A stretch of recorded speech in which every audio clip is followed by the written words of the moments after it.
Olá, meninas e meninos, cá estou eu, primeira aula de 2023.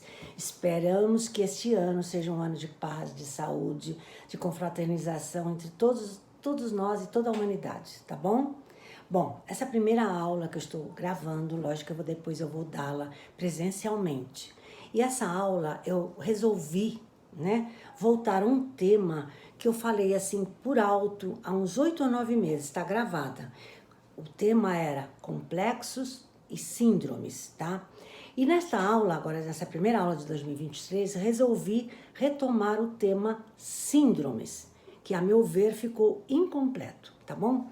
Vocês viram que síndrome é uma junção de duas palavras que vem do grego, sim mais drome. Assim como sintoma, sim mais toma. Então vamos ver o que será sim em grego, que vem da origem a síndrome. Sim quer dizer uma junção, uma união, sim. Drome são sintomas. Então uma síndrome é uma reunião, uma junção de sintomas. E o que é um sintoma? Sim também é uma junção, é uma união. Tomas quer dizer pedaços. Então é uma reunião de pedaços, de partes. Isso é a origem de síndrome e de sintomas. Bom, então, síndrome é um termo utilizado pela medicina e psicologia para caracterizar os sinais e sintomas que definem determinada patologia ou condição. Mas, segundo os médicos, uma síndrome não deve ser classificada como uma doença, porque nem sempre os fatores ou causas, que fazem nascer essas síndromes são conhecidas. Olha só, acredita-se que existam cerca de 12 mil síndromes diferentes. Umas receberam o nome dos médicos que as identificaram, outras foram inspiradas em fatos reais, então deram nome ao fato real que aconteceu, e outras baseadas na mitologia, os nomes receberam inspirados na mitologia. Uma síndrome eu falei há 8 meses atrás, quando eu falei sobre essa aula. Nessa aula, tá? Eu falei, da síndrome de Estocolmo. Comentei bastante sobre a síndrome de Estocolmo, tá?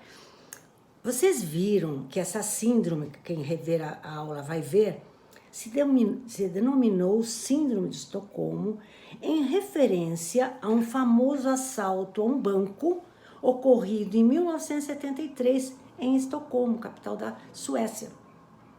Conta-se que ao anunciar o assalto ao banco, o Jean Olsson, que é o principal assaltante, teria dito: a festa acaba de começar.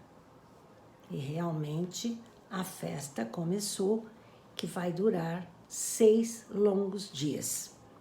Os reféns, a princípio, foram mantidos num cofre, mas nesses 6 dias houve um relacionamento amistoso entre assaltantes e assaltados, tá?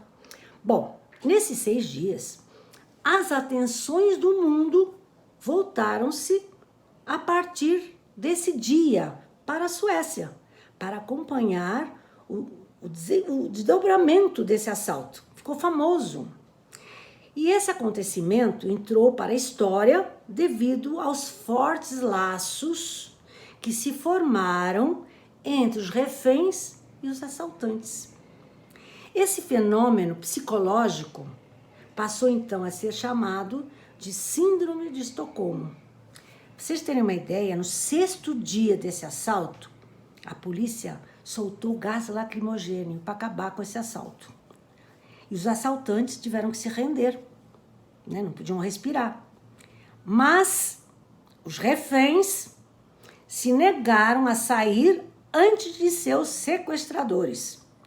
E quando todos saíram, a despedida entre sequestrados e sequestradores foi com muitos abraços, muito carinho entre eles. Bom, essa é a chamada Síndrome de Estocolmo, em que psicologicamente aquele que é violentado, ele acaba tendo um laço de amizade com o seu sequestrador, aquela pessoa que abusou dele, tá? Isso a psicologia explica, tá? Não sou psicóloga, tá? Bom, agora eu vou falar de outras síndromes, cujos nomes derivaram da mitologia grega. A primeira que eu vou falar é síndrome de Ulisses. Lembram de Ulisses? Ulisses, o grande herói da Guerra de Troia, aquele que criou o cavalo de Troia, que acabou com a Guerra. A Guerra de Troia demorou 10 anos, né? Porque o Paris raptou a Helena, mulher de Menelau, o rei de Esparta, e aí houve uma guerra entre gregos e troianos. Vocês sabem essa história, né? A Guerra de Troia. E aí, o que é que vai acontecer, tá? O Ulisses, tá? Que em Roma tem um nome de Odisseu, que foi o grande herói, um dos grandes heróis da Guerra de Troia. Acabou a guerra depois de 10 anos. Estava longe da sua família, longe da sua mulher, a Penélope, que estava lá na ilha de Ítaca, onde ele era rei. Ficou 10 anos na guerra, longe do seu filho, da sua mulher. E ainda ficou mais 10 anos para ele tentar conseguir voltar para a sua ilha de Ítaca, por um castigo que Poseidon lhe dera. Então teve muitas aventuras, naufrágios. Eu não vou contar agora a Odisseia, que essa história da volta de Odisseu ou Ulisses para a sua ilha de Ítaca é uma grande obra chamada Odisseia, que eu já contei bastantes vezes. Bom, então, essa volta, né, de mais 10 anos, que significa que ele ficou ausente da sua terra, da sua mulher, do seu povo durante 20 anos, vai dar origem ao nome Síndrome de Ulisses, tá? O psiquiatra Ashot Guy, um psiquiatra chamado Ashot Guy, da Universidade de Barcelona, definiu a Síndrome de Ulisses após acompanhar de perto a questão da imigração na Espanha, um dos países que mais recebe imigrantes na Europa. Estima-se que na Espanha tem pelo menos 800 mil residentes no país, tá?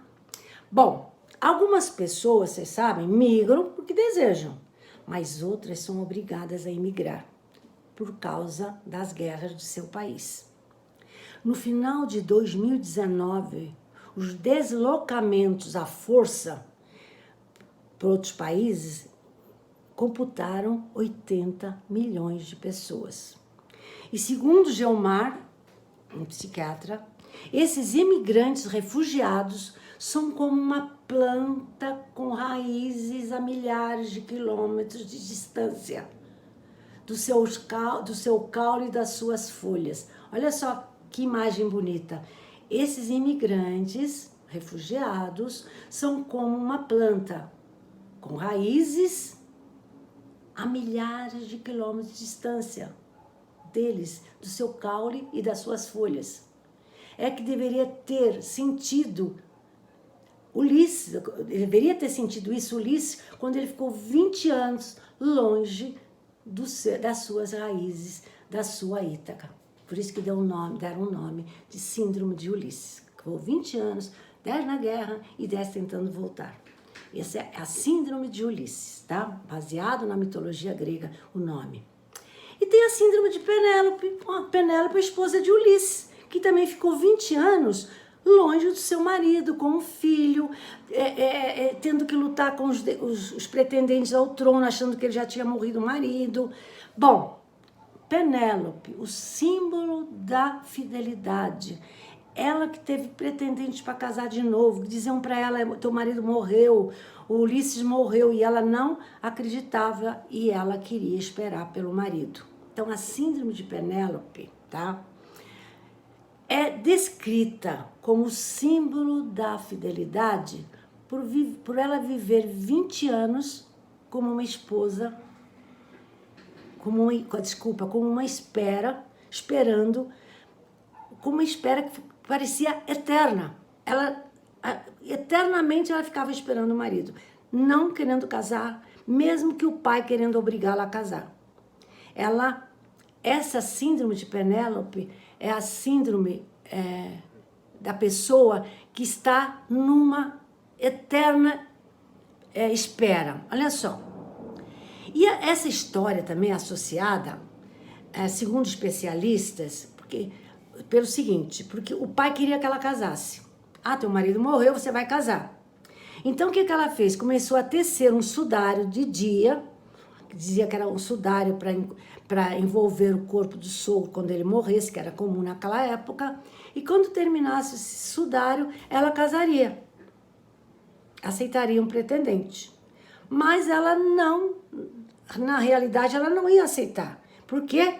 Porque de dia ela trabalhava no sudário e à noite ela desmanchava. Então ela passava a noite desmanchando aquilo que fazia de dia. Então, segundo especialistas, segundo psiquiatras, psicólogos, durante a noite, quem sofre dessa síndrome de Penélope, as descargas elétricas, tá, não agem na arquitetura cerebral. Então, vários reparos neurológicos se dão durante o sono. E na ausência do sono, são desenvolvidos no cérebro algo prejudicial. Então, daí o nome síndrome de Penélope. Pessoas que têm dificuldade de dormir durante a noite. Então, a sua função cerebral fica prejudicada. Então, essa é a síndrome de Penélope, porque ela ficava a noite toda desmanchando aquilo que ela fazia durante o dia. Não sei se deu para entender. Síndrome de Penélope, tá? Bom.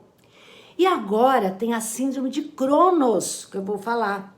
Síndrome de Cronos. Quem é que sofre da síndrome de Cronos? O nome foi inspirado na história de Cronos. Lembram de Cronos? Daí vem a palavra cronologia, né? Coloca em ordem cronológica. Lembra da escola? Em ordem de tempo? Então, Cronos era um deus primordial, um titã, filho de Urano, criador do universo, tá? E aí Cronos, na juventude, destronou o pai. Cronos destronou o pai Urano. E quando ele casa com a Reia, e a Reia começa a ter filhos, ele começa a ter medo que um dos filhos faça com ele o que ele fez com o pai dele. Porque dizem umas fontes que o pai, quando ele foi destronado, falou: um filho vai fazer a mesma coisa contigo. Então, cada filho que a Reia, a esposa, tinha, ele engolia, tá? Pois tinha medo que algum deles fizesse o mesmo com ele, aquilo que ele fizera com seu pai. Então, o nome dessa síndrome é usado para se referir ao medo de ser substituído na vida ou no trabalho por outra pessoa. A pessoa que sofre essa síndrome tem inveja da realização dos outros e tem medo que outro vá tomar seu lugar. Esse conceito é muito aplicado no mundo dos negócios. Por exemplo, uma pessoa em alto cargo numa empresa pode, ao sofrer essa síndrome, ele pode temer que alguém tome seu lugar. Por isso, essa síndrome está associada à inveja. E vou ficar por aqui. Espero que vocês tenham entendido, tá? Beijos, tchau, tchau.